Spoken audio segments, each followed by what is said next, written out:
Assalamu alaikum. My name is Hibar Rahman and I am currently pursuing my BS in Management and Entrepreneurship. I am here as a research intern for CPI, Circular Plastic Institute. Assalamualaikum. My name is Rida Khalid. I'm a senior researcher at Circular Plastic Institute at Karachi School of Business and Leadership. Organic waste management takes center stage in a global push for sustainability. As we tackle the need to reduce its carbon footprint, responsible handling and decarbonization are crucial.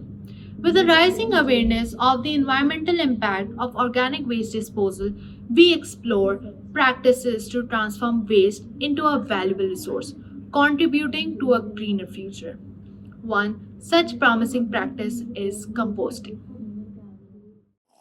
I hold the honor of setting up the mega composting facility in Lahore that is treating 1,000 tons of mixed municipal solid waste in Lahore. And having won the court battle on it, with all the experience, I am convinced that with 50 to 55% organic component of the municipal solid waste, composting is the only viable, appropriate, logical, and affordable solution for us. We should not do copycat paste of high profile like plasma pyrolysis, waste to energy, and so many other things. We should straightway focus on recycling the major component of municipal solid waste, which is 50-55%. It is biodegradable food waste and organic and putrescible waste, which is hardly of any use to anybody else. Composting is a remarkably beneficial practice for soil. It enriches the soil with organic matter, supplying essential nutrients that foster plant growth and development. Compost enhances soil structure, increasing its ability to retain water and nutrients while also improving aeration. This process encourages the proliferation of beneficial microorganisms that help suppress plant diseases and maintain a healthy, balanced ecosystem. Compost also mitigates erosion by stabilizing the soil and reduces the need for chemical fertilizers, thereby contributing to sustainable agriculture and healthier, more productive soils. Or just say organic waste management initiatives, because it's such a valuable resource in many of the low and middle income countries. It also happens to be more than 50% of the waste composition, and many innovative ways people are dealing with this. So of course there are composting initiatives happening worldwide, whether it's at a household level or a community level, city level. So in the examples of cities, I would like to mention, say, San Francisco, Vienna, Munich, Milan, and then also food waste initiatives that are ongoing, again, to deal with organic waste management. Several countries, cities are having very nice initiatives that they've been promoting, and the UN Environment Program also has a nice initiative going in that regard. And the other thing I want to talk about, not just composting, not just organic waste management, but is also using landfill gas. So essentially, when you have landfills which generate methane, so extracting that gas and using it is also basically decarbonizing our sector in a way, right? So you're capturing methane emissions in a controlled way, and you can have you can either flare it to convert it to CO2, which I'm not recommending, but also you can use the gas for energy production. So we should go for composting, and it has turned out to be a success story. And particularly because our country is an agriculture-based economy. If you look at the organic content of the soil of Pakistan, the soil fertility laboratory, the soil fertility departments, and the University of Agriculture, Faisalabad, Arid Land Development University of Islamabad, well, their research says that from 5% organic matter of the soil, it has depleted to 1%. We are adding more and more chemicals. We just apply urea, DAP every year, and 60 to 65% of it goes waste. It seeps into the soil. Only 20-25% is taken up by the soil. But if we manage to raise the organic matter of the soil to at least 3 to 4%, the soil productivity, the output, and the crop quality would increase tremendously. Composting can serve as a valuable and sustainable final landfill cover, offering multiple benefits. When compost is used as a landfill cover, it reduces odor emissions, promotes the breakdown of volatile organic compounds, and limits the attraction of pests. Moreover, the compost layer acts as an effective moisture barrier, preventing rainwater infiltration and the generation of harmful leachate. This eco-friendly approach enhances the long-term stability and environmental performance of landfills, providing a greener solution compared to traditional soil-based covers. When I was down in Argentina, my client actually, they have a MBT plant. So they produce what I call contaminated composting operations, because they have a lot of plastic in it and maybe some metals. I think metal, they try to pull it out, but plastic is a big issue. And so what they end up doing was they kind of come back to this topic by applying this contaminated compost to a closure project. So in other words, they're mixing the compost with soil and then apply to the surface and call that as a final cover systems. So it's about maybe under 1 meter thick. So by applying that, right, they basically try to oxidize the methane coming out of the landfills. So it's a good way of using the material, because they have no way to send the material. There's nobody want to take it, right? You can turn it into a landscaping product. So, but that landfill surface, is a good way of using it. Another technology for organic waste treatment is anaerobic digestion. Now there are other thing that we do in the US, which is anaerobic digester, which is getting pretty common now. This is basically the food waste, organic matter from the food waste is being fed into these digesters, and then digester would generate the methanes and use methane to generate energies. So that is upcoming technology in the US. And now MBT plant, which is mechanically, biologically treatment plant, it's not as popular as in US, because US is predominantly landfilling. We have over 50% of the waste are handled by landfills.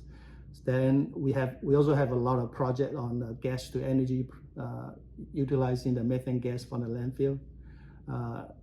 So it's kind of different setup. But MBT is fairly common in Europe and I think Latin America. I know there are several projects in Argentina.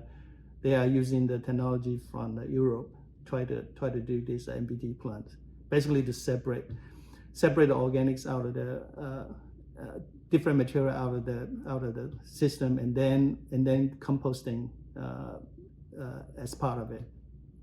In this process, microorganisms break down organic materials such as food scraps and agriculture residues in the absence of oxygen. The result in the production of biogas, primarily composed of methane and carbon dioxide, which can be used as a renewable energy source for electricity generation and heating. Anaerobic digestion not only reduces the volume of organic waste but also mitigates greenhouse gas emissions by capturing methane, a potent greenhouse gas that would otherwise be released during decomposition in landfills. Sometimes, however, multiple practices could be used at the same time too. Yeah, the garden waste is going to composting facilities. The organics is going to biogas plants, and in the old days, before we collected the organic fraction separately, it actually went into the incinerator. But we have new rules in place, and that says that we have to separate the organics, and we have to put that away to biogas now.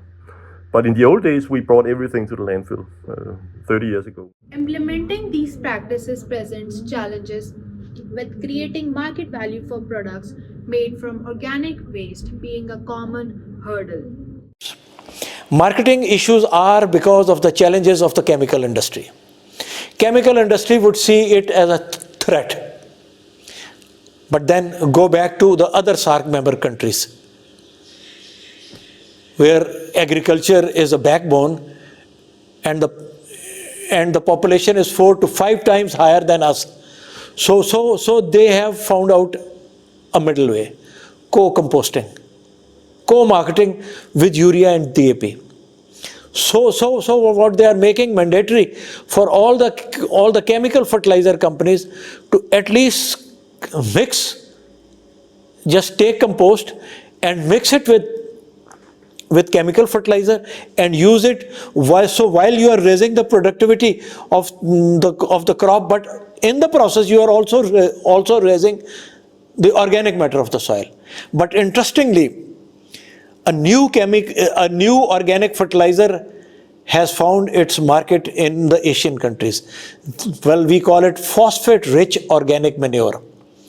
Now, what is PROM? It is called PROM, phosphate-rich organic manure. You make compost and then mix it with beneficiated rock phosphate, which is a phosphatic fertilizer. Now, this phosphate-rich organic manure is maintaining its identity as organic fertilizer, but is also competing with the chemical fertilizer. It is really putting life back into the soil and raising the output. So I am now convinced that this co-composting and PROM has a wonderful future in Asian countries. Sustainable organic waste management practices are increasingly qualifying for climate finance due to their significant carbon reduction potential. These practices, such as composting and anaerobic digestion, divert organic waste from landfills where it would emit methane, a potent greenhouse gas. By reducing methane emissions and producing renewable energy or valuable compost, these methods directly contribute to emissions reduction and environmental sustainability. Climate finance mechanisms such as carbon credits or investments incentivize and support the adoption of these practices by providing financial incentives to project developers, municipalities, and businesses that implement sustainable organic waste management initiatives. Okay, first of all, let me give you the holistic view. This 55% of the biodegradable organic waste of our country, if it is lying unprocessed, it emits methane, right? But if you start converting it into compost through aerobic windrow method, aeration method, well, you just destroy that methane. You give oxygen through a scientific process through windrow technology. So that trapping of the methane and destroying the methane is your certified emission reduction, CERs. So with that thing in mind, we were approached by World Bank. World Bank, being the trustee of Danish, Spanish, and Italian funds, agreed with us. Their auditors came and saw, and they said that yes, this is the project that is doing windrow technology, aerobic windrow technology. It is destroying methane, it is making compost through aerobic technology, and it qualifies to be registered as with United Nations Framework for Climate Change Convention. However, quantification and verification of this emission reduction is another significant step. Third-party auditors are selected by UNFCCC. They come and see that say what you are doing and do what you are saying. They would check everything, even the leakages. I mean, if the diesel engine is, if the diesel tractor is working at the site, it is emitting. Yes, sir? Even the electricity grid emission is also to be calculated. So there are leakages that have to be adjusted. On top of it, our composting pad is 40,000 square meters. with 1% inclination slope, so that all the leachate that is collected from the processing of the waste is collected in the decantation basin, where water is treated. It goes through a treatment plant. Once it goes through a treatment plant, the treated water is again sprinkled back on the windrows, because as per the standard operating procedures, we have to maintain the moisture content of the windrows to 45 to 50% all the time before it matures.